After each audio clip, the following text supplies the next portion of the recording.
उद्देश्य। इस पाठ को पढ़ने के बाद विद्यार्थियों को निम्नलिखित ज्ञान प्राप्त होगा। विराम चिन्ह की परिभाषा, पूर्ण विराम का प्रयोग तथा उदाहरण, अल्प विराम का प्रयोग तथा उदाहरण, विस्मयादि बोधक चिन्ह का प्रयोग तथा उदाहरण, प्रश्नवाचक चिन्ह का प्रयोग तथा उदाहरण। विराम चिन्ह। विराम शब्द का अर्थ है रुकना। जब हम अपने भावों को भाषा के द्वारा व्यक्त करते हैं, तब एक भाव की अभिव्यक्ति के बाद कुछ देर रुकते हैं। ये रुकना विराम कहलाता है। इस विराम को प्रकट करने हेतु जिन चिन्हों का प्रयोग किया जाता है, वे विराम चिन्ह कहलाते हैं।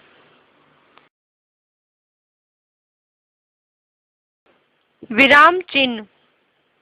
उदाहरण, राम गाता है। इस वाक्य में राम एक व्यक्ति का नाम है।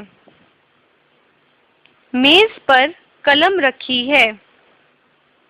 इस वाक्य में मेज और कलम वस्तुएं हैं। दिल्ली सुंदर शहर है। इस वाक्य में दिल्ली एक स्थान का नाम है।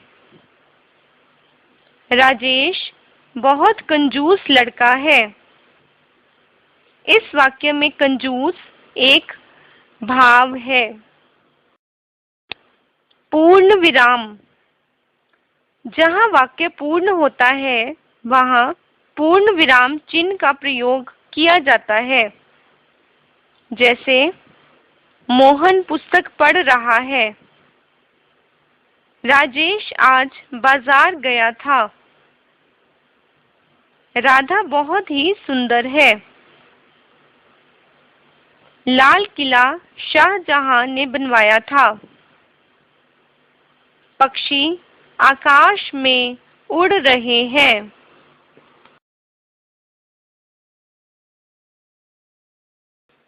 अल्प विराम। पढ़ते अथवा बोलते समय बहुत थोड़ा रुकने के लिए अल्प विराम चिन्ह का प्रयोग किया जाता है। जैसे, यह सुंदर स्थल जो आप देख रहे हैं, बापू की समाधि है। मोहन, सोहन और रोहन घूमने गए। मैं अंग्रेजी, हिंदी और पंजाबी भाषा बोलता हूँ।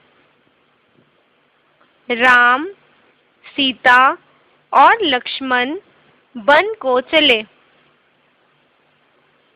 पकड़ो, मत जाने दो। विस्मयादि बोधक चिन्ह।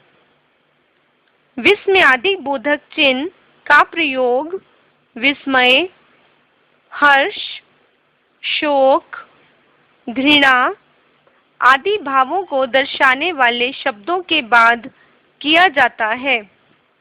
जैसे, वाह, तुमने तो हमारा नाम रोशन कर दिया। वाह, ये ताजमहल कितना सुंदर है। आहा, तुम परीक्षा में पास हो गए। अरे, आप मेले में नहीं गए? हे ईश्वर, मेरी रक्षा करो।